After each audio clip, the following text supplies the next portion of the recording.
قال الله تعالى في الكتاب العزيز الحكيم أعوذ بالله السميع العليم من الشيطان الرجيم بسم الله الرحمن الرحيم يا أيها الذين آمنوا كتب عليكم الصيام كما كتب على الذين من قبلكم لعلكم تتقون صدق الله العلي العظيم وصدق وبلغ رسوله النبي الكريم ونحن على ذلك من الشاهدين الشاكرين والعاقبة للمتقين والحمد لله رب العالمين. സ്നേഹം നിറഞ്ഞ സത്യവിശ്വാസികളായ സഹോദരി സഹോദരന്മാരെ, പ്രപഞ്ചനാഥനായ അള്ളാഹുവിൻ്റെ വിധിവിലക്കുകൾ അതിലംഘിക്കാതെ വ്യക്തിജീവിതത്തെയും കുടുംബജീവിതത്തെയും സാമൂഹിക ജീവിതത്തെയും മുന്നോട്ട് നയിക്കണമെന്ന് ആദ്യമായി എന്നോടും പിന്നീട് നിങ്ങളെയും വസിയത്ത് ചെയ്യുകയാണ്, ഉപദേശിക്കുകയാണ്. ജീവിതത്തിലുടനീളം അല്ലാഹു സുബ്ഹാനഹു വ തആലയുടെ നിയമ നിർദ്ദേശങ്ങളനുസരിച്ച് ജീവിക്കുവാനും അവസാനം പൂർണ്ണമായ ഈമാനോടുകൂടി ഈ ലോകത്ത് നിന്ന് വിട പറയുവാനും നാളെ അവൻ്റെ ജന്നാത്തുൽ ഫിർദൗസിൽ അംബിയാ മുർസലീങ്ങളോടൊപ്പം സന്തോഷം കഴിഞ്ഞുകൂടുവാനുമുള്ള തൗഫീഖ് നൽകി അർഹമുർ റഹീമീനായ റബ്ബ് നമ്മെല്ലാവരെയും എല്ലാ അർത്ഥത്തിലും അനുഗ്രഹിക്കുമാറാകട്ടെ. നമുക്കറിയാം, ഇസ്ലാമിനെ സംബന്ധിച്ചിടത്തോളം നീതിയിലധിഷ്ഠിതവും സുരക്ഷിതത്വത്തിലും സുഭിക്ഷതയിലും അധിഷ്ഠിതവുമായ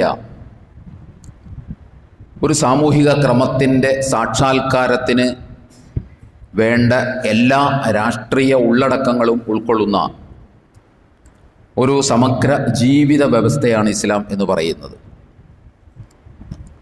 ഞാൻ ഒന്നുകൂടി പറയുകയാണ്, നീതിയിലും സുരക്ഷിതത്വത്തിലും സുഭിക്ഷതയിലും അധിഷ്ഠിതമായ ഒരു സാമൂഹിക ക്രമത്തിൻ്റെ സാക്ഷാത്കാരത്തിന് വേണ്ട എല്ലാ രാഷ്ട്രീയ ഉള്ളടക്കങ്ങളും ഉൾക്കൊള്ളുന്ന ഒരു സമഗ്ര ജീവിത വ്യവസ്ഥയാണ് ദൈവിക ദർശനമായ ഇസ്ലാം. ഈ ഇസ്ലാമിനോട് നാം കാണിച്ച ഒരു ക്രൂരത, ഇസ്ലാമിനെ നാം കേവലം ഒരു മതമാക്കി ചുരുക്കിക്കെട്ടി എന്നതാണ്. ഇന്നിപ്പോൾ കേരളീയ സാമൂഹിക സാഹചര്യത്തിൽ ഇസ്ലാമിന് രാഷ്ട്രീയ ഉള്ളടക്കമുണ്ട്, ഇസ്ലാമിൻ്റെ വേദപ്രമാണത്തിൽ രാഷ്ട്രസങ്കല്പമുണ്ട് എന്നൊക്കെ പറഞ്ഞാൽ അത് വലിയ അപരാധമായി കണക്കാക്കുന്ന, വേണ്ടി വന്ന ലക്ഷക്കണക്കിന് ആളുകളെ വിളിച്ചുകൂട്ടി പ്രമേയം പാസ്സാക്കാവുന്ന ഒരു അപരാധമായിട്ട് കണക്കാക്കപ്പെടുന്ന ഒരു സാമൂഹിക സാഹചര്യമാണുള്ളത്. ഞാൻ അതിൻ്റെ വിശദാംശത്തിലേക്കൊന്നും പോകുന്നില്ല. രാഷ്ട്രീയം എന്ന് പറഞ്ഞാൽ യഥാർത്ഥത്തിൽ അതിൻ്റെ കാമ്പും കാതലും എന്ന് പറയുന്നത് നീതിയാണ്. നമ്മൾ രാഷ്ട്രീയം എന്ന് കേൾക്കുമ്പോൾ നമ്മുടെ മനസ്സിലേക്ക് വരുന്നത് വേറെ എന്തെങ്കിലും സങ്കല്പങ്ങളൊക്കെ ആയിരിക്കും. കാരണം നമുക്ക് പരിചയമുള്ളത് കക്ഷി രാഷ്ട്രീയത്തെക്കുറിച്ചാണ്, പാർട്ടി പൊളിറ്റിക്സിനെ കുറിച്ചാണ്. യഥാർത്ഥത്തിൽ പൊളിറ്റിക്സ് എന്ന് പറഞ്ഞാൽ അതിൻ്റെ കാമ്പും കാതലും അതിൻ്റെ മുഖ്യ ഉള്ളടക്കം എന്ന് പറയുന്നത് നീതിയാണ്. അതുകൊണ്ട് തങ്ങൾക്ക് രാഷ്ട്രീയമില്ല എന്ന് പറഞ്ഞാൽ അതിനർത്ഥം തങ്ങൾക്ക് നീതിയെക്കുറിച്ചുള്ള കൃത്യമായ ഒരു കാഴ്ചപ്പാടോ മറ്റോ ഇല്ല എന്നാണ് പറയുന്നത്. ജനങ്ങൾ നീതിയിൽ നിലകൊള്ളണം എന്നതിനെക്കുറിച്ചൊന്നും ഞങ്ങൾക്ക് പ്രത്യേകിച്ചൊരു കാഴ്ചപ്പാടൊന്നുമില്ല. പൊതുജനങ്ങൾക്ക് നീതി കിട്ടണം എന്നത് ഞങ്ങളുടെ അജണ്ടയിലുള്ള ഒരു കാര്യമല്ല എന്നാണ് യഥാർത്ഥത്തിൽ തങ്ങൾക്ക് രാഷ്ട്രീയമില്ല എന്ന് പറയുന്നതിലൂടെ ഒരാൾ പറയുന്നത്, അല്ലെങ്കിൽ ഒരു കൂട്ടം പറയുന്നത്. അതിൻ്റെ ഉദ്ദേശം അതാണ്. യഥാർത്ഥത്തിൽ അതിൻ്റെ ഉള്ളടക്കം എന്ന് പറയുന്നത് അതാണ്. എന്നാൽ ഇസ്ലാമിനെ സംബന്ധിച്ചിടത്തോളം നമ്മൾ പല ഘട്ടത്തിൽ പറഞ്ഞു പോയിട്ടുള്ളതാണ്, ഇസ്ലാമിൻ്റെ മുഖ്യമായ ഉള്ളടക്കമാണ് നീതി എന്ന് പറയുന്നത്, അതിൽ അല്ലെങ്കിൽ ജസ്റ്റിസ് എന്ന് പറയുന്നത്. ജനങ്ങൾ നീതിയിൽ നിലകൊള്ളണം എന്ന് ഇസ്ലാം അതിയായി ആഗ്രഹിക്കുന്നു, അതിയായി നിർബന്ധം പിടിക്കുന്നു. ജനങ്ങൾ നീതിയിൽ നിലകൊള്ളണം. ദൈവത്തിനു വേണ്ടി നിലകൊള്ളുക എന്ന് പറഞ്ഞാൽ അത് നീതിക്ക് വേണ്ടി നിലനിൽക്കലാണ് എന്ന് വിശുദ്ധ ഖുർആൻ പറയുന്നു. നീതിക്ക് വേണ്ടി ഒരാൾ നിലനിൽക്കുക എന്ന് പറഞ്ഞാൽ അത് ദൈവത്തിനു വേണ്ടി, അള്ളാഹുവിന് വേണ്ടി നിലനിൽക്കുന്നതിന് തുല്യമാണ് എന്ന് വിശുദ്ധ ഖുർആൻ പറയുന്നു. വിശുദ്ധ ഖുർആൻ്റെ 5-ാം അധ്യായവും വിശുദ്ധ ഖുർആൻ്റെ 4-ാം അധ്യായവും ഇതിനു മുമ്പും നമ്മൾ ഉദ്ധരിച്ചിട്ടുള്ളതാണ്. അള്ളാഹുവിൻ്റെ വചനങ്ങൾ അതിനകത്ത് നമുക്ക് കാണാൻ സാധിക്കും. ജനങ്ങൾക്ക് വേണ്ടി, അള്ളാഹുവിന് വേണ്ടി നിലകൊണ്ട് നീതിക്ക് സാക്ഷിയാവുക, നീതിക്ക് വേണ്ടി നിലകൊണ്ട് അള്ളാഹുവിന് സാക്ഷിയാവുക. ഇത് രണ്ടും കൂടി ക്ലബ് ചെയ്യുമ്പോൾ അതിൻ്റെ അർത്ഥം എന്താണെന്ന് ചോദിച്ചാൽ, നീതിക്ക് വേണ്ടി നിലകൊള്ളുക എന്ന് പറഞ്ഞാൽ അള്ളാഹ്ക്ക് വേണ്ടി നിലകൊള്ളുന്നതിന് തുല്യമാണ്. അള്ളാഹ്ക്ക് വേണ്ടി ഒരാൾ നിലകൊള്ളുക എന്ന് പറഞ്ഞാൽ അയാൾ നീതിക്കും കൂടി വേണ്ടി നിലകൊള്ളണം എന്നാണ് അതിനർത്ഥം. അത്രയും ഗൗരവമുണ്ട്. മാത്രമല്ല, ലോകത്ത് പ്രവാചകന്മാരും വേദഗ്രന്ഥങ്ങളും വന്നിട്ടുള്ളത് പോലും ജനങ്ങൾ നീതിയിൽ നിലകൊള്ളാനാണ് എന്ന് പറയുന്നത് വിശുദ്ധ ഗ്രന്ഥം തന്നെയാണ്. ലഖദ് അർസൽനാ റുസുലനാ ബിൽ ബയ്യിനാതി വഅൻസൽനാ മഅഹുൽ കിതാബ വൽ മീസാൻ ലിയകൂമൻ നാസു ബിൽ ഖിസ്ത്. അല്ലാഹു പ്രവാചകന്മാരെ നിയോഗിച്ചത്, വേദഗ്രന്ഥങ്ങൾ അയച്ചത് ജനങ്ങൾ നീതിയിൽ നിലകൊള്ളാൻ വേണ്ടിയാണെന്നാണ്. ജനങ്ങൾ നീതിയിൽ നിലകൊള്ളാൻ വേണ്ടിയാണ്. അതാണ് ഞാൻ പറഞ്ഞത്, ജനങ്ങൾ നീതിയിൽ നിലകൊള്ളണം എന്ന് ഇസ്ലാം അതിയായി ആഗ്രഹിക്കുന്നു, ഇസ്ലാം നിർബന്ധം പിടിക്കുന്നു. അപ്പോൾ നീതിക്ക് വേണ്ടി ഇസ്ലാം നിലകൊള്ളുന്നു എന്നതുകൊണ്ടാണ് നമ്മൾ പറയുന്നത് ഇസ്ലാമിൻ്റെ ഉള്ളടക്കത്തിൽ പൊളിറ്റിക്സ് ഉണ്ട്, രാഷ്ട്രീയമുണ്ട് എന്ന് പറയുന്നത്. കാരണം നീതിക്ക് വേണ്ടി നിലകൊണ്ടാൽ അതാണ് ഏറ്റവും വലിയ ഒരു രാഷ്ട്രീയം എന്ന് പറയുന്നത്. അതാണ് രാഷ്ട്രീയം. ഈ അതിൽ നിന്ന് നമ്മൾ മനസ്സിലാക്കേണ്ട ഒരു സംഗതി, അപ്പോൾ ആ രാഷ്ട്രീയം മൈനസ് ചെയ്ത് കഴിഞ്ഞാൽ പിന്നെ അതൊരു മതമായി മാറും. അതാണ് നമ്മൾ മനസ്സിലാക്കേണ്ടത്.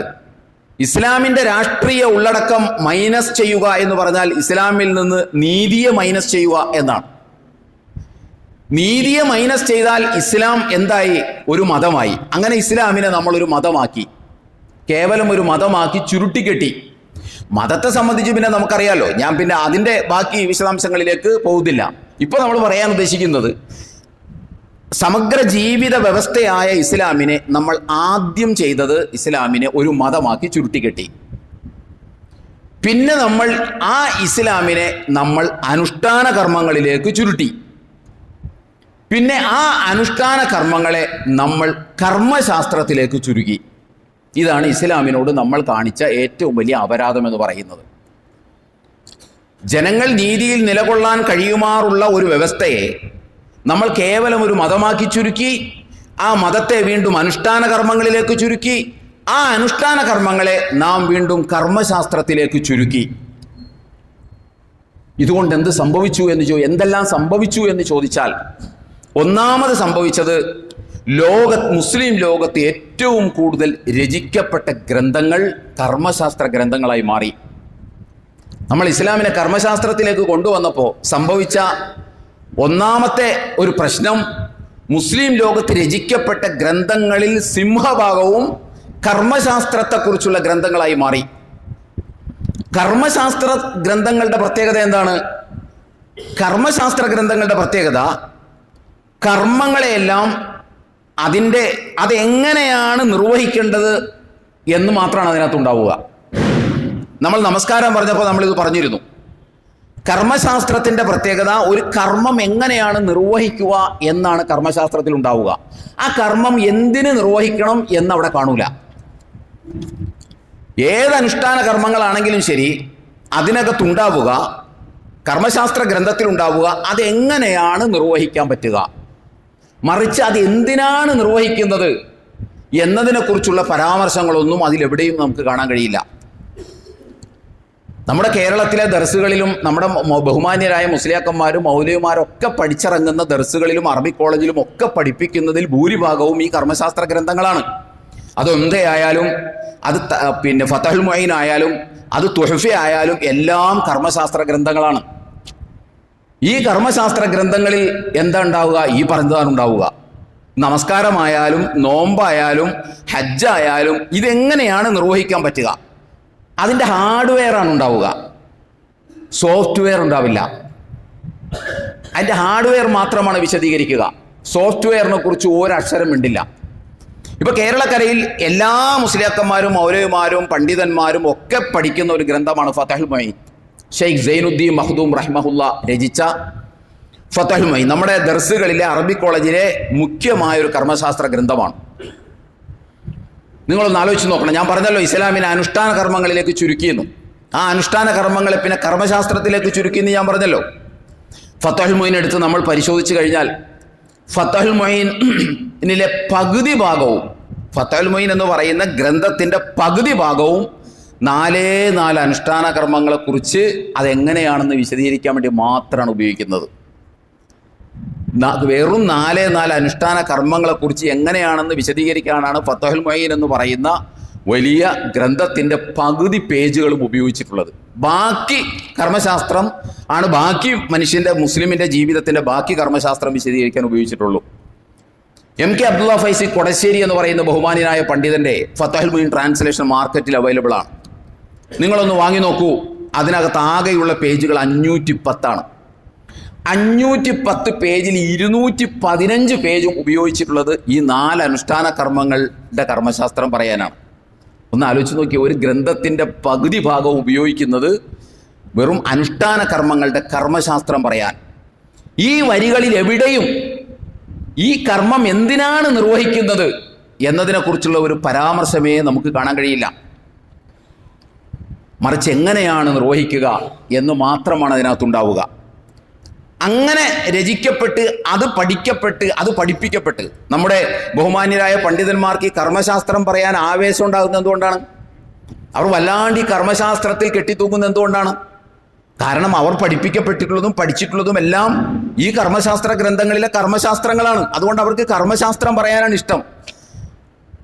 അവരുടെ ചർച്ചകളിൽ മിക്കവാറും ഒക്കെ വരിക നോമ്പിൻ്റെ കർമ്മശാസ്ത്രം, നമസ്കാരത്തിൻ്റെ കർമ്മശാസ്ത്രം, അതുപോലെ തന്നെ ഹജ്ജിൻ്റെ കർമ്മശാസ്ത്രം. നോമ്പൊക്കെ വന്നു കഴിഞ്ഞാൽ നോമ്പിനെ കുറിച്ച് പറയുമ്പോഴെല്ലാം നോമ്പ് എങ്ങനെ മുറിയും, നോമ്പിൻ്റെ മഹത്വം എന്താണ്, നോമ്പ് എങ്ങനെയാണ് നഷ്ടപ്പെടുക, അതിൻ്റെ ഫർള് എന്താണ്, അതിൻ്റെ സുന്നത്ത് എന്താണ്, ഈ വക കാര്യങ്ങളായിരിക്കും വിശദീകരിക്കുക. നമസ്കാരത്തിനെ കുറിച്ചും അങ്ങനെ തന്നെയായിരിക്കും ഉണ്ടാവുക. നമസ്കാരത്തെക്കുറിച്ച് പറഞ്ഞപ്പോഴെല്ലാം ഞാനത് സൂചിപ്പിച്ചിട്ടുണ്ട്. നീ എന്തിന് നമസ്കരിക്കണമെന്ന് എവിടെയും പരാമർശിക്കുന്നില്ല. അപ്പോൾ ഒന്നാമത്തെ സംഭവിച്ചത് ലോകത്ത് ഏറ്റവും കൂടുതൽ രചിക്കപ്പെട്ടത്, മുസ്ലിം ലോകത്ത് രചിക്കപ്പെട്ടത് കർമ്മശാസ്ത്ര ഗ്രന്ഥങ്ങളായി. രണ്ടാമത്തേതാണ് ഞാൻ പറഞ്ഞത്, കർമ്മശാസ്ത്ര ഗ്രന്ഥങ്ങളിൽ കർമ്മം വിശദീകരിക്കുക എങ്ങനെയെന്ന് മാത്രമാണ്, എന്തിനെന്ന് പറയാറില്ല. അതാണ് രണ്ടാമത്തെ പ്രശ്നം. സോഫ്റ്റ്വെയർ ഇല്ലാതെ ഹാർഡ്വെയർ മാത്രമാണ് വിശദീകരിക്കുക.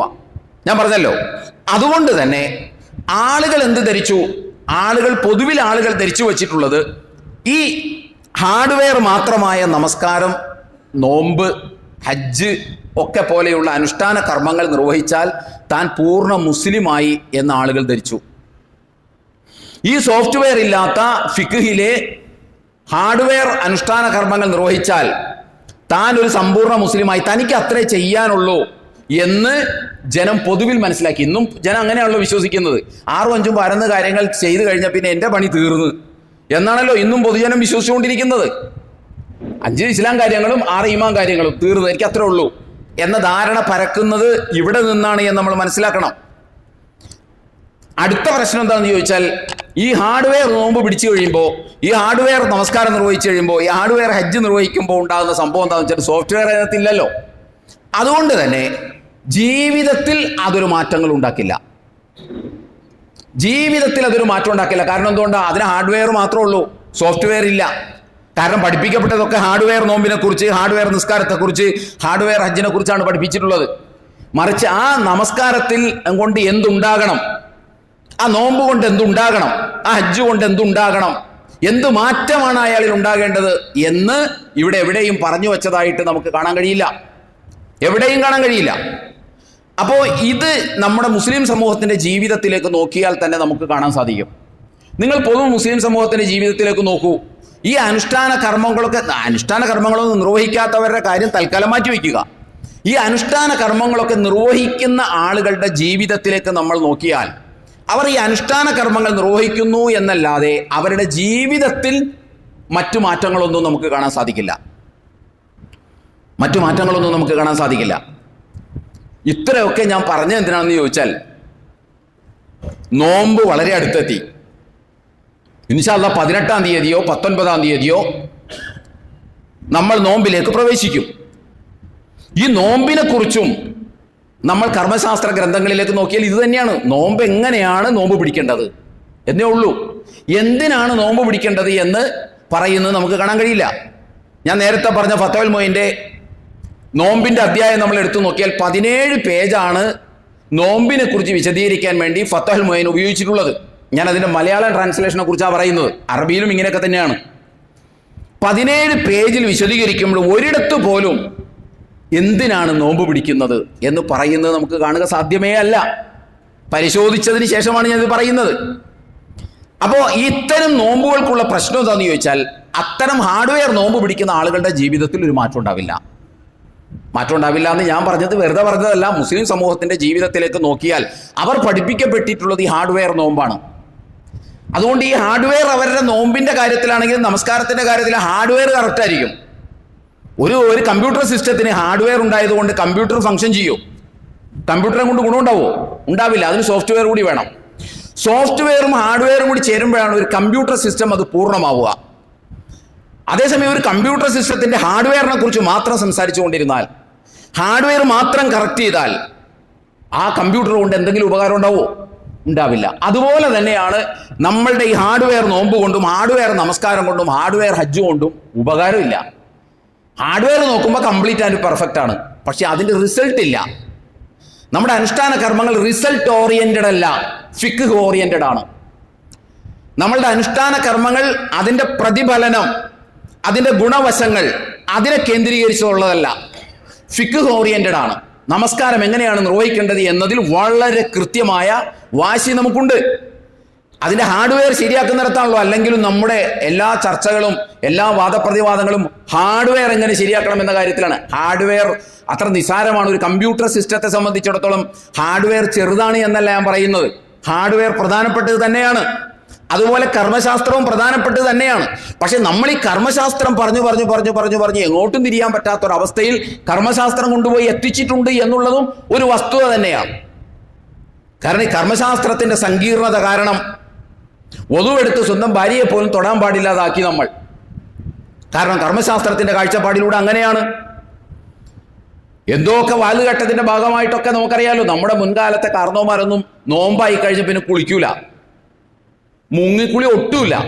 കാരണം ഈ കർമ്മശാസ്ത്രമാണ് പ്രശ്നം. ഈ കർമ്മശാസ്ത്രത്തിന്റെ ഏടാകൂടത്തിൽ പെട്ടതിന്റെ പേരിൽ നമസ്കാരം കഴിഞ്ഞിട്ട് നോമ്പ് തുറന്നിട്ട് മാത്രമേ അവർ പലപ്പോഴും കുളിക്കാറുള്ളൂ. കർമ്മശാസ്ത്രം യഥാർത്ഥത്തിൽ ഉണ്ടാക്കിയത് എന്തിനാണ്? ഒരു കർമ്മം നിർവഹിക്കേണ്ട എങ്ങനെയാണെന്ന് സാധാരണക്കാർക്ക് മനസ്സിലാക്കാൻ വേണ്ടിയിട്ടാണ് കർമ്മശാസ്ത്രം ഉണ്ടാക്കിയത്. പക്ഷെ കർമ്മശാസ്ത്രം മൊത്തത്തിൽ ഇപ്പോൾ ഉണ്ടായിട്ടുള്ളത് എങ്ങനെയാണെന്ന് ചോദിച്ചാൽ, വല്ലാത്ത ഒരു ഇടങ്ങേറ് സൃഷ്ടിക്കുന്ന രൂപത്തിൽ, ആളുകളെയൊക്കെ വല്ലാണ്ട് പിരിച്ചു മുറുക്കുന്ന രൂപത്തിലുള്ള നിയമങ്ങളും കർശനമായ കാര്യങ്ങളുമാണ്. നമസ്കാരത്തിൽ പോലും നമുക്കത് കാണാം. ഇതൊക്കെ പറയുന്നതിന്റെ പേരിൽ പലരുമൊക്കെ നമസ്കാരത്തിൽ കൈകെട്ടിയാൽ, എത്രയോ ബഹുമാന്യരായ ഉസ്താദുമാരെ നമുക്കറിയാം. അവർ നമസ്കാരത്തിന് വേണ്ടി കൈ പിന്നെയും കെട്ടി, വീണ്ടും കെട്ടി, കൈ അഴിച്ച് പിന്നെയും കെട്ടുന്നതൊക്കെ നമുക്ക് കാണാം. ഈ അള്ളാഹു അക്ബർ എന്ന് തന്നെ പറഞ്ഞുകൊണ്ടിരിക്കും നമ്മൾ എത്ര കാണുന്നു. അപ്പൊ ഞാൻ പറയുന്നത്, ഈ കർമ്മശാസ്ത്രത്തിന്റെ അടിസ്ഥാനത്തിലുള്ള അനുഷ്ഠാന കർമ്മങ്ങളാണ് നമ്മളിപ്പോൾ നിർവഹിച്ചുകൊണ്ടിരിക്കുന്നത്. അതുകൊണ്ട് തന്നെ അത് നിർവഹിക്കുന്ന ആളുകളുടെ ജീവിതത്തിൽ എടുത്തു പറയാൻ പറ്റുന്ന ഒരു മാറ്റവും നമുക്ക് കാണാൻ കഴിയില്ല. ഈ നോമ്പിന്റെ കാര്യത്തിൽ അങ്ങനെ തന്നെയാണ്. എന്റെ മുൻപിലിരിക്കുന്ന എൻ്റെ സഹോദരന്മാർ ഒന്ന് ആലോചിച്ച് നോക്കൂ. 10-30 കൊല്ലമായിട്ടൊക്കെ നമ്മൾ നോമ്പ് പിടിക്കുന്നതാണ്. ആ നോമ്പ് പിടിച്ചതുകൊണ്ട് നമ്മുടെ ജീവിതത്തിൽ എന്തെങ്കിലും മാറ്റങ്ങൾ ഉണ്ടായിട്ടുണ്ടോ? 30 നോമ്പ് പിടിച്ചു എന്നല്ലാതെ നോമ്പ് പിടിച്ചതുകൊണ്ട് എൻ്റെ ജീവിതത്തിൽ ഇന്ന മാറ്റം ഉണ്ടായി എന്ന് പറയാൻ സാധാരണക്കാരായിട്ടുള്ള സാമാന്യ ജനത്തിന് എത്ര പേർക്ക് കഴിയും? കഴിയില്ല. കാരണം എന്താണെന്ന് ചോദിച്ചാൽ, റമദാനിന് തൊട്ട് മുൻപ് അവരെന്തൊക്കെയാണോ ചെയ്തിരുന്നത് അതൊക്കെ തന്നെ റമദാനിന് ശേഷവും അവർ ചെയ്യുകയാണ്. ചെറിയൊരു സൂക്ഷ്മത റമദാനിൽ മാത്രമാണ് അവർക്കുണ്ടാവുക. അത് റമദാനാണല്ലോ എന്ന ബോധത്തിന്റെ അടിസ്ഥാനത്തിൽ അതും സ്വാഗതം ചെയ്യപ്പെടേണ്ടതാണ്. പക്ഷെ മുസ്ലിം എന്നുള്ള നിലക്ക് അങ്ങനെയല്ല ആകേണ്ടത്. റമദാനിന് മുൻപ് ഇപ്പോഴത്തെ ഞാൻ ഈ പറഞ്ഞ ഈ ഹാർഡ്വെയർ നോമ്പ് പിടിക്കുന്ന ആളുകളെ സംബന്ധിച്ചിടത്തോളം, അത് ആരായാലും നോമ്പ് പിടിക്കുന്ന ആളുകളെ സംബന്ധിച്ചിടത്തോളം അവരുടെ ജീവിതത്തിൽ ഈ പറയുന്ന റമദാനിന് മുമ്പും ശേഷവും എന്ന് പറയുന്ന ഒന്നില്ല. റമദാന് മുമ്പ് എങ്ങനെയാണോ അത് തന്നെയാണ് റമദാനിന് ശേഷം ഉണ്ടാവുക. റമദാനിൽ ബിസിനസ് നടത്തിയിരുന്നു, റമദാനിന് മുമ്പ് ബിസിനസ് നടത്തിയിരുന്നു, അതിനകത്ത് കൃത്രിമങ്ങൾ കാണിച്ചിരുന്നു, അതിനകത്ത് കരാർ ലംഘനങ്ങൾ കാണിച്ചിരുന്നു, അതിനകത്ത് പിന്നെ വാക്ക് മാറ്റിപ്പറയലുകൾ ഉണ്ടായിരുന്നു, അതിനകത്ത് ഒളിച്ചുവെക്കലുകൾ ഉണ്ടായിരുന്നു. ഇങ്ങനെയുള്ളതൊക്കെ അതിനകത്ത് ഉണ്ടായിരുന്നു റമദാന് മുമ്പ് ബിസിനസ്സിൽ. അത് തന്നെ റമദാന് ശേഷവും തുടരുന്നു, നമ്മൾ കാണുന്നതാണ്. അതുപോലെ തന്നെ റമദാനിന് മുമ്പ് സംസാരിക്കുന്നിടത്തോ ഇടപെടുന്നിടത്തോ ഒന്നും നീതി പാലിക്കണം എന്നൊരു തോന്നൽ ഉണ്ടായിട്ടില്ല. 30 ദിവസം നോമ്പിലൂടെ കടന്നുപോയി റമദാനിന് ശേഷവും നമുക്കത് ഉണ്ടായിട്ടില്ല. റമദാനിൽ മുമ്പ് നമ്മൾ സ്ത്രീധനം കണക്ക് പറഞ്ഞ് കല്യാണത്തിന് വാങ്ങുമായിരുന്നു. 30 നോമ്പിലൂടെ നമ്മൾ കടന്നുപോയി ശവ്വാലിൽ എത്തിയിട്ടും ശവ്വാലിൽ നടക്കുന്ന കല്യാണത്തിന് നമ്മൾ സ്ത്രീധനത്തിന്റെ കണക്ക് പറയുകയാണ്. റമദാനിന് മുമ്പ് നമ്മൾ പുകവലിക്കുമായിരുന്നു. ഒട്ടേറെ ദൂഷ്യങ്ങൾ ശാരീരികമായിട്ടും ഒട്ടേറെ തകരാറുകൾ ഇസ്ലാമുമായി ബന്ധപ്പെട്ടും ഒക്കെ അള്ളാഹുമായി ബന്ധപ്പെട്ടൊക്കെ ഉണ്ടായിട്ടും നമ്മളിൽ പലരും റമദാനിന് മുമ്പ് പുകവലിക്കുന്നു. റമദാനിലും നോമ്പ് തുറന്നതിന് ശേഷം പുകവലിക്കുന്നു. റമദാനിന് ശേഷവും വലിക്കുന്നു. നോമ്പ് പിടിച്ചതുകൊണ്ടൊരു മാറ്റം ഉണ്ടായിട്ടില്ല. നിങ്ങളൊന്ന് ആലോചിച്ച് നോക്കൂ. റമദാനിന് മുമ്പ് നാം തെറ്റിയാൽ തെറി പറയുമായിരുന്നു. റമദാനിന് മുമ്പ് നാം ഭാര്യയെ തെറി പറയുമായിരുന്നു. റമദാനിൽ ചിലപ്പോൾ ചില സൂക്ഷ്മത പാലിച്ചിട്ടുണ്ടാകും. റമദാനിന് ശേഷവും നാം തെറ്റിയ തെറി പറയുന്നു. റമദാനിന് ശേഷവും നമ്മൾ ഭാര്യയെ തെറി പറയുന്നു. നോമ്പ് പിടിച്ചുകൊണ്ട് എന്ത് മാറ്റം ഉണ്ടായത്? നിങ്ങളൊന്ന് ആലോചിച്ച് നോക്കണം. നമ്മളെല്ലാവരും ആലോചിക്കേണ്ടതാണത്. റമദാനിന് മുമ്പും മാന്യമായി ജീവിക്കുന്ന ആളുകളെ സംബന്ധിച്ചിടത്തോളം റമദാനിന് ശേഷവും പ്രത്യേകിച്ച് മാറ്റങ്ങളൊന്നും വരുത്തേണ്ടതില്ലായിരിക്കാം. ഞാൻ ഈ പറഞ്ഞ കാര്യങ്ങളൊക്കെ ചെയ്യുന്ന ആളുകളെ സംബന്ധിച്ചിടത്തോളം അവരത് റമദാനിന് ശേഷവും ചെയ്യുമ്പോൾ റമദാൻ ഒരു മാറ്റവും അവരിൽ ഉണ്ടാക്കിയിട്ടില്ല. നമ്മുടെ വർത്തമാനത്തിലും നമ്മുടെ പെരുമാറ്റത്തിലും നമ്മുടെ സാമ്പത്തിക ഇടപാടുകളിലും നമ്മുടെ മറ്റ് കാര്യങ്ങളിലൊന്നും ഒരു മാറ്റവും ഇല്ലാതെ തന്നെ നമ്മൾ നോമ്പ് പിടിക്കുമ്പോൾ അതിനെക്കുറിച്ച് ഞാൻ പറഞ്ഞ അതൊരു ഹാർഡ്വെയർ നോമ്പാണെന്ന് പറഞ്ഞത്. സോഫ്റ്റ്വെയർ ഇല്ലാത്ത ഒരു ഹാർഡ്വെയർ നോമ്പാണെന്ന് പറഞ്ഞത് അതിനെക്കുറിച്ചാണ്. ജീവിതത്തിൽ ഒരു മാറ്റവും ഉണ്ടാകുന്നില്ല. അത് ഈ നോമ്പ് മാത്രമല്ല, നമസ്കാരവും ഇങ്ങനെ തന്നെയാണ്. നോമ്പ് കൊല്ലത്തിലൊരിക്കലാണല്ലോ വരുന്നത്. നമസ്കാരം ഡെയിലി നമ്മൾ നിർവഹിക്കുകയാണല്ലോ.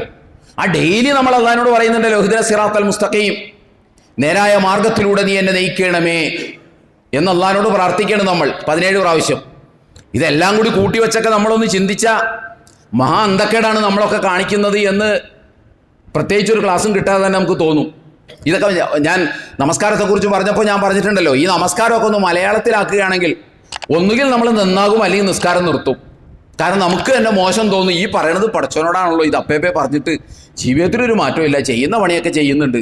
പിന്നെ അപ്പേപ്പേ ഇരുന്നിട്ട് അള്ളാഹിനോട് നേരായ മാർഗത്തിലൂടെ ആക്കണമേ എന്ന് പറഞ്ഞാൽ അതിനർത്ഥം അള്ളാഹുവെ എൻ്റെ കഴുത്തെ പിടിച്ച് നീ നേരായ മാർഗത്തിലൂടെ ചലിപ്പിക്കണേ എന്നാണോ പറയുന്നത്? അല്ലല്ലോ. അപ്പൊ നമ്മളെ സംബന്ധിച്ചിടത്തോളം പരിശുദ്ധ റമദാൻ നമ്മുടെ പടിവാതിൽക്കൽ എത്തി നിൽക്കുകയാണ്. എന്നാൽ ഈ വിശുദ്ധ ഖുർആൻ നോമ്പിനെ കുറിച്ച് പറയുന്നത് എന്താ നോക്കൂ. ഞാൻ പറഞ്ഞല്ലോ, കർമ്മശാസ്ത്ര ഗ്രന്ഥങ്ങളിൽ നോമ്പ് എങ്ങനെയാണ് എന്നാണ് പറയുന്നത്. എന്നാൽ ഖുർആൻ നോമ്പ് എങ്ങനെയാണെന്നല്ല പറയുന്നത്. എങ്ങനെയാണെന്ന് പറയുന്നതിനപ്പുറം എന്തിനാണെന്ന് കൂടി ഖുർആൻ പറയുന്നുണ്ട്. വിശുദ്ധ ഖുർആനിലെ 2-ാം അധ്യായം 183-ാമത്തെ വചനം, യാ അയ്യുഹല്ലദീന ആമനൂ കുത്തിബ അലൈക്കുമുസ് സിയാമു കമാ കുത്തിബ അലല്ലദീന മിൻ ഖബലിക്കും ലഅല്ലക്കും തത്തഖൂൻ. നിങ്ങൾക്ക് നോമ്പ് നിയമമാക്കിയിരിക്കുന്നു, നിങ്ങൾക്ക് മുമ്പുള്ള ജനസമുദായങ്ങൾക്ക് നോമ്പ് നിർബന്ധമാക്കിയതുപോലെ നമുക്ക് മുമ്പ് കഴിഞ്ഞുപോയ ജൂത, ക്രൈസ്തവ, അതിനപ്പുറത്തുള്ള ലോകത്ത് ഏതൊക്കെ സമുദായങ്ങൾ ഉണ്ടായിരുന്നോ ആ സമുദായങ്ങൾക്കൊക്കെ ഞാൻ ഒരു കൃത്യമായ ആരാധനാകർമ്മമായി നോമ്പ് നിശ്ചയിച്ചിരുന്നു എന്ന് പറഞ്ഞാൽ നമ്മൾ ഇന്ന് പിടിക്കുന്നത് പോലെ അനുഷ്ഠിക്കുന്നത് പോലുള്ള നോമ്പാണ് അവർക്കെല്ലാവർക്കും നിശ്ചയിച്ചത് എന്ന് നമ്മൾ വിചാരിക്കേണ്ടതില്ല. പക്ഷെ നോമ്പ് എന്ന് പറയുന്ന ഒരു അനുഷ്ഠാന കർമ്മം അവരിൽ അള്ളാഹു നിയമമാക്കിയിരുന്നു എന്നാണ് ഇതിൽ നിന്ന് നമ്മൾ മനസ്സിലാക്കുന്നത്. അത് വെറുതെ നിയമമാക്കിയതല്ല, അത് റിസൾട്ട് ഓറിയന്റഡ് ആണത്. റിസൾട്ട് ഉണ്ടാകണം. അത് പിടിക്കുന്നത് കൊണ്ട് റിസൾട്ട് ഉണ്ടാകണം. അതിനെക്കുറിച്ച് ആ റിസൾട്ട് എന്താണ്? ലഅല്ലക്കും തത്തഖൂൻ, നിങ്ങൾക്ക് തഖ്വയുണ്ടാകണം. തഖ്വയുണ്ടാകണം നോമ്പ് പിടിക്കുമ്പോൾ. തഖ്വ എന്ന് പറഞ്ഞാൽ ഭക്തി എന്നല്ല. തഖ്വ എന്ന് പറഞ്ഞാൽ ദൈവിക സൂക്ഷ്മത എന്നാണ്. Conscious of God, conscious of Allah, അള്ളാഹുവിനെ കുറിച്ചുള്ള ബോധം, ദൈവത്തെക്കുറിച്ചുള്ള ബോധം. അത് നോമ്പ് മാത്രമല്ല, എല്ലാ ആരാധനാ കർമ്മങ്ങളും ദൈവബോധം ഉണ്ടാക്കാനാണ്. ദൈവബോധം ഉണ്ടാക്കാനാണ് എല്ലാ ആരാധനാ കർമ്മങ്ങളും അല്ലാഹു സുബ്ഹാനഹു വ തആല നിശ്ചയിച്ചിട്ടുള്ളത്. അതുകൊണ്ട് തന്നെ നോമ്പ് എന്തിനാണെന്ന് വിശ്വാസിയോട് ചോദിച്ചാൽ അവൻ്റെ ഒറ്റ ഉത്തരമേ ഉള്ളൂ, തഖ്വ ഉണ്ടാക്കാനാണ്. തഖ്വ എന്ന് പറഞ്ഞാൽ ആരാധനാ കർമ്മങ്ങളിലുള്ള ജാഗ്രതയല്ല. ആരാധനാ കർമ്മങ്ങളിലും ജാഗ്രത വേണം. ജീവിതത്തിൻ്റെ സർവ്വ വ്യവഹാരങ്ങളിലും ഒരു വിശ്വാസി വെച്ചു പുലർത്തുന്ന ജാഗ്രതക്ക് ഖുർആനികമായി പറയുന്നതാണ് തഖ്വ എന്ന്. ആരാധനാ കർമ്മങ്ങൾ ജാഗ്രതയോടുകൂടി നിർവഹിക്കണം എന്ന ഒരു ബോധമാണ് തഖ്വ എന്ന് വരുമ്പോൾ, തഖ്വ എന്ന് കേൾക്കുമ്പോൾ നമ്മുടെയൊക്കെ മനസ്സിലേക്ക് പെട്ടെന്ന് വരുന്നത് തഖ്വ ആരാധനയുമായി ബന്ധപ്പെട്ടതാണ്, അനുഷ്ഠാന കർമ്മങ്ങളുമായി ബന്ധപ്പെട്ടതാണ്. അല്ല, തഖ്വ എന്ന് പറഞ്ഞാൽ ഒരു മനുഷ്യന്റെ അവസാന ശ്വാസം വരെ അവൻ ജീവിതത്തിന്റെ സർവ്വ ഇടപാടുകളിലും ഇടപെടലുകളിലും സർവ്വ ഇടപഴകലുകളിലും അവന്റെ ദൈനംദിന ജീവിത വ്യവഹാരങ്ങളിൽ എല്ലായിടത്തും എല്ലാ കാൽവെപ്പുകളിലും അവൻ പാലിക്കേണ്ട ജാഗ്രതയാണ് ദൈവത്തിന്റെ അതിരടയാളങ്ങൾ എന്താണ് എന്ന അന്വേഷണം, എന്ന ബോധം, എന്ന ഓർമ്മ. ദൈവത്തിന്റെ, അള്ളാഹുവിന്റെ അതിരടയാളങ്ങൾ കാത്തു സൂക്ഷിക്കുക, അവന്റെ ആജ്ഞാതിരോധനങ്ങൾ മനസ്സിലാക്കുക, അതിനെക്കുറിച്ചൊരു ബോധം ഉണ്ടാകുക. അതാണ് തഖ്വ. അത് നിസ്കാരത്തിൽ മാത്രമുള്ളതല്ല, അത് നോമ്പിൽ മാത്രമുള്ളതല്ല, അത് ഹജ്ജിൽ മാത്രമുള്ളതല്ല. നമ്മൾ അവിടെയൊക്കെയാണ് അത് കാണിക്കുന്നത്. അതുകൊണ്ടാണ് അതിനെക്കുറിച്ച് പറയുമ്പോൾ നമ്മൾ അതിൻ്റെ ശരിയായ വശം അന്വേഷിച്ച് നടക്കുകയും അതിനകത്ത് ഒരാൾ പറയുകയാണ് ഖുനൂത്തില്ല എന്ന് പറഞ്ഞാൽ ചുട്ടക്ക് നമ്മൾ സമ്മതിക്കാത്തതും, ഉണ്ട് എന്ന് പറഞ്ഞാൽ ചുട്ടക്ക് നമ്മൾ സമ്മതിക്കാത്തതും ഈ ഒരു മാനസികാവസ്ഥ ഉള്ളത് കൊണ്ടാണ്. അത് വളരെ കൃത്യമായിരിക്കണം, അതിൻ്റെ ഹാർഡ്വെയർ നന്നായിരിക്കണം. നമുക്ക് വല്ല വാശിയുണ്ട്, എന്നാൽ അതിന് സോഫ്റ്റ്വെയർ കൃത്യമാണോ എന്ന് അത് അന്വേഷിക്കേണ്ട കാര്യമില്ല. കാരണം ആ അന്വേഷണം എവിടെ കൊണ്ടുപോയി നമ്മളെ എത്തിക്കുമെന്ന് ചോദിച്ചാൽ അത് നമ്മുടെ ജീവിതത്തെ നന്നാക്കണം എന്നിടത്ത് നമ്മളെ കൊണ്ടുപോയി എത്തിക്കും. ജീവിതത്തെ നന്നാക്കണം എന്ന് പറയുന്നത് നമുക്ക് അത്ര ഇഷ്ടപ്പെടുന്ന ഒരു കാര്യമല്ല. ജീവിതത്തെ നന്നാക്കണം എന്ന് പറയുന്നത് ഞാനും നിങ്ങളും അത്ര ഇഷ്ടപ്പെടുന്ന ഒരു കാര്യമല്ല. ജീവിതത്തെ നന്നാക്കണം എന്ന് പറഞ്ഞാൽ നിസ്കാരം നന്നാക്കണം, നോമ്പ് നന്നാക്കണം, ഹജ്ജ് നന്നാക്കണം എന്നല്ല. ഞാനിത് തിരിച്ചും മറിച്ചും ആവർത്തിച്ചും പറയുന്നുണ്ടോ എന്ന് ചോദിച്ചാൽ നമ്മുടെ മനസ്സിൽ ഇത് നന്നായി സേവ് ആകണം. കാരണം നമ്മുടെ ജീവിതം നന്നായാലാണ് അല്ലാഹു സുബ്ഹാനഹു വ തആലയുടെ ഭാഗത്ത് നമുക്ക് പരിഗണന ഉണ്ടാകും.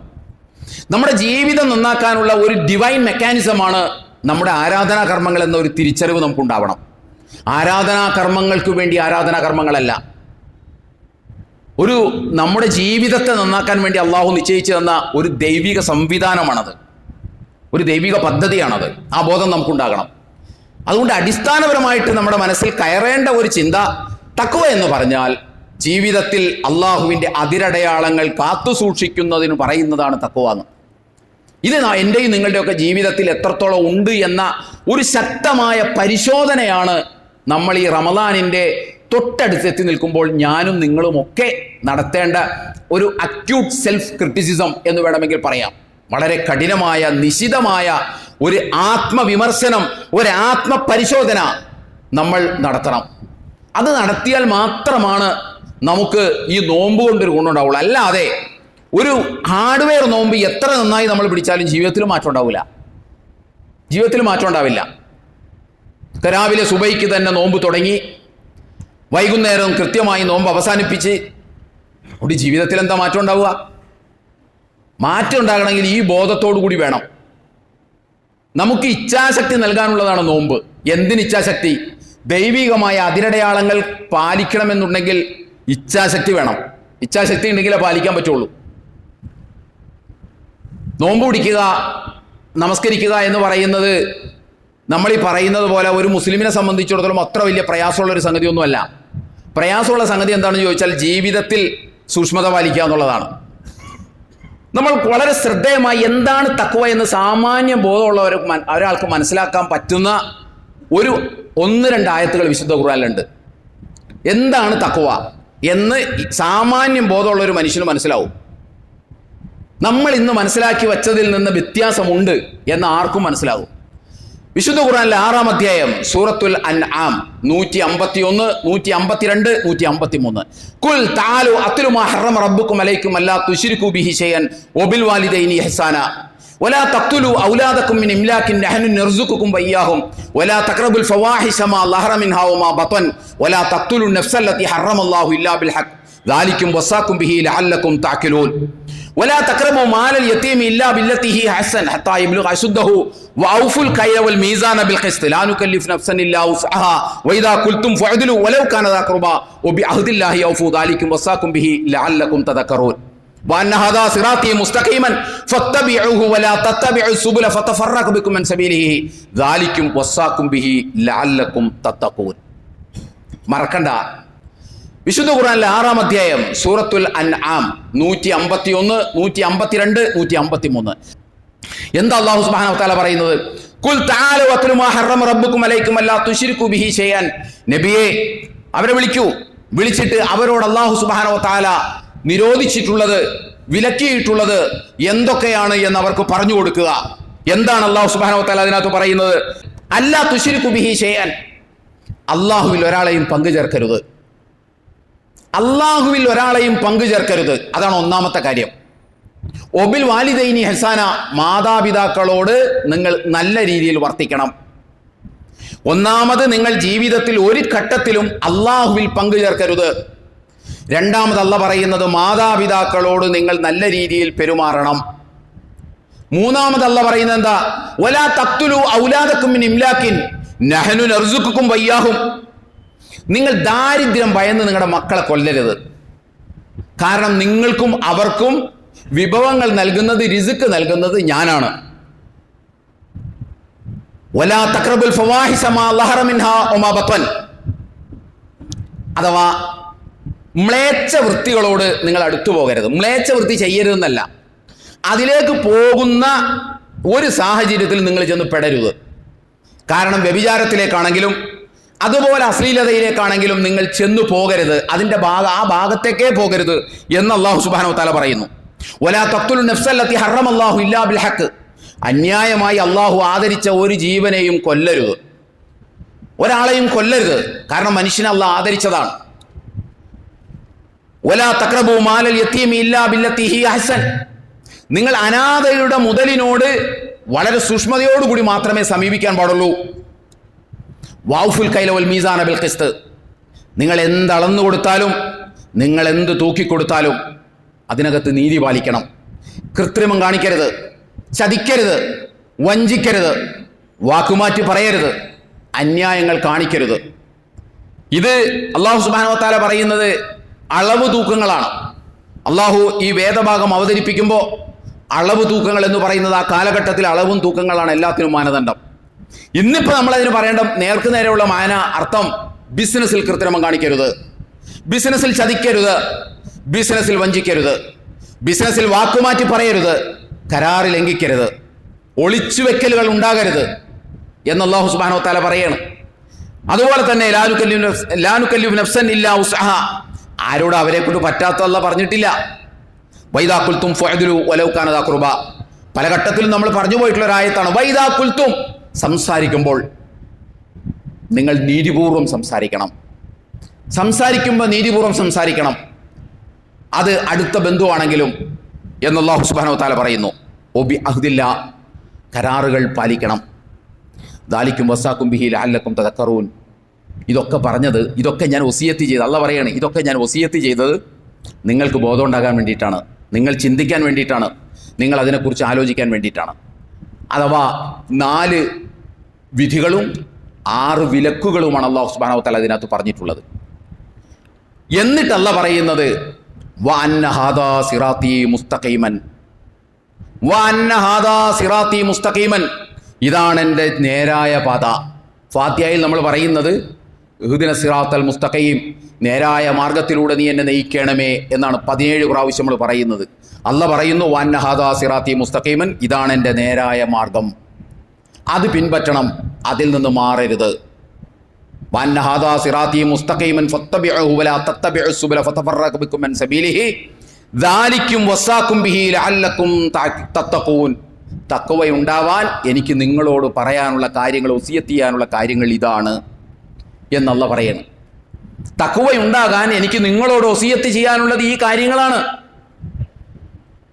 ഇവിടെ എവിടെയും അല്ലാഹു സുബ്ഹാനഹു വ തആല ഒരു ആരാധനാ കർമ്മത്തെക്കുറിച്ച് മിണ്ടുന്നില്ല. തഖ്വയുള്ളവരാകാൻ എനിക്ക് വസിയത്ത് ചെയ്യാൻ ഉള്ളത് ഇതാണ് എന്ന് പറഞ്ഞതിന് ശേഷം സിറാത്തുൽ മുസ്തഖീം എന്ന് ഇതാണെന്ന് പറയുമ്പോൾ അല്ലാഹു സുബ്ഹാനഹു വ തആല നമ്മുടെ ദൈനംദിന ജീവിത വ്യവഹാരങ്ങളുമായി ബന്ധപ്പെട്ട കാര്യങ്ങൾ മാത്രമാണ് അതിനകത്ത് പറയുന്നത്. ഒരു ആരാധനാകർമ്മം പറയുന്നില്ല. പക്ഷെ അതിനർത്ഥം ആരാധനാകർമ്മങ്ങൾ ഇതിനകത്ത് പെട്ടതല്ല എന്നുള്ള അർത്ഥത്തിലല്ല പറയുന്നത്. ഇതിനകത്ത് പെട്ടത് തന്നെയാണ്. പക്ഷെ അല്ലാഹു എടുത്തു പറഞ്ഞ കുറച്ച് കാര്യങ്ങൾ നമ്മുടെ ജീവിതത്തിൽ പ്രശ്നമുള്ളതും ഈ കാര്യങ്ങൾ സൂക്ഷിക്കാനാണ്. അപ്പം തഖ്വ ഉണ്ടാകാനാണ് ഞാൻ നോമ്പ് പിടിക്കുന്നത് എന്ന് പറയുമ്പോൾ നമ്മളെ സംബന്ധിച്ചിടത്തോളം നമ്മൾ ഈ കാര്യങ്ങളൊക്കെ പരിശോധിക്കണം. അതുകൊണ്ട് നോമ്പിലേക്ക് പ്രവേശിക്കുവാൻ അല്ലാഹു സുബ്ഹാനഹു വ തആല നമ്മെല്ലാവരെയും അനുഗ്രഹിക്കുമാറാകട്ടെ. അങ്ങനെ നോമ്പിലേക്ക് പ്രവേശിക്കുമ്പോൾ നമ്മൾ നിശിതമായ ഒരു ആത്മപരിശോധന നമ്മൾ നടത്തി ഈ 30 നോമ്പ് കഴിയുമ്പോൾ നമ്മിൽ ചില മാറ്റങ്ങളൊക്കെ ഉണ്ടാകണം. എന്നാലും വീഴ്ചകളൊക്കെ വരാം. പക്ഷെ ഇതല്ല, നമ്മൾ ചെയ്യുന്നത് അങ്ങനെ ഒരു വീഴ്ച വരുന്നതല്ല. നമ്മുടെ മിക്കവാറും എല്ലാ അക്രമങ്ങളും പ്രീ പ്ലാൻഡ് അക്രമങ്ങളാണ്. നമുക്കറിയാം ഇത് ശരിയല്ല, നമുക്കറിയാം ഞാൻ ഈ ചെയ്യുന്നത് തെറ്റാണെന്ന്. അങ്ങനെ തെറ്റാണെന്ന് അറിഞ്ഞുകൊണ്ട് തന്നെ നമ്മൾ ഇത് നിരന്തരം തുടരുകയാണ്. എന്നിട്ടൊരു നോമ്പ് പിടുത്തം എന്ത് നോമ്പ് പിടുത്തമാണ്, എന്നിട്ടൊരു നിസ്കാരം എന്ത് നിസ്കാരമാണ്, എന്നിട്ടൊരു ഹജ്ജ് എന്തൊരു ഹജ്ജാണ്. ഒന്ന് ആലോചിച്ച് നോക്കും നമ്മൾ. അതുകൊണ്ട് ഈ വർഷത്തെ നോമ്പ് നമുക്ക് ഫിഖ്ഹിലെ ഹാർഡ്വെയർ നോമ്പല്ല, നമുക്ക് വിശുദ്ധ ഖുർആനിലെ ഹാർഡ്വെയറും സോഫ്റ്റ്വെയറും കൂടിയുള്ള നോമ്പാണ് നമുക്ക് ആവശ്യം. കാരണം നമുക്കാവശ്യം ജീവിതത്തിലെ മാറ്റമാണ്. അതിന് കാരണം അള്ളാഹിൻ്റെ തൃപ്തിയും നാളെ പരലോകത്ത് സ്വർഗവുമാണ്. അത് ലഭിക്കണമെന്നുണ്ടെങ്കിൽ ജീവിതമാണ് മാറേണ്ടത്. ജീവിതം മാറണം, നമ്മുടെ വർത്തമാനം മാറണം, പെരുമാറ്റം മാറണം, സാമ്പത്തിക ഇടപാടുകളിൽ കൃത്യത വേണം, മാതാപിതാക്കളോട് മാന്യമായി പെരുമാറണം, ഉത്തരവാദിത്വത്തോടുകൂടി ഏറ്റെടുത്ത ഭാര്യയോട് മാന്യമായി പെരുമാറണം. ഇതൊക്കെ നമ്മുടെ ബാധ്യതയാണ്. ഇത് നന്നായി നമ്മൾ ശ്രദ്ധിക്കുക. അല്ലാഹു സുബ്ഹാനഹു വ തആല നമ്മെ അനുഗ്രഹിക്കുമാറാകട്ടെ.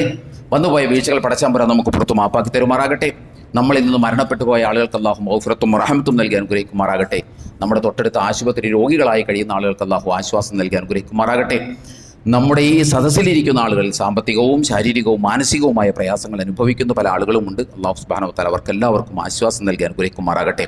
അഖൂലു ഖൗലി ഹാദാ വസ്തഗ്ഫിറുല്ലാഹ ലി വലക്കും വലിജമീഅൽ മുസ്ലിമീന വൽ മുഅ്മിനീന അജ്മഈൻ ഫസ്തഗ്ഫിറുഹു ഇന്നഹു ഹുവൽ ഗഫൂറുർ റഹീം.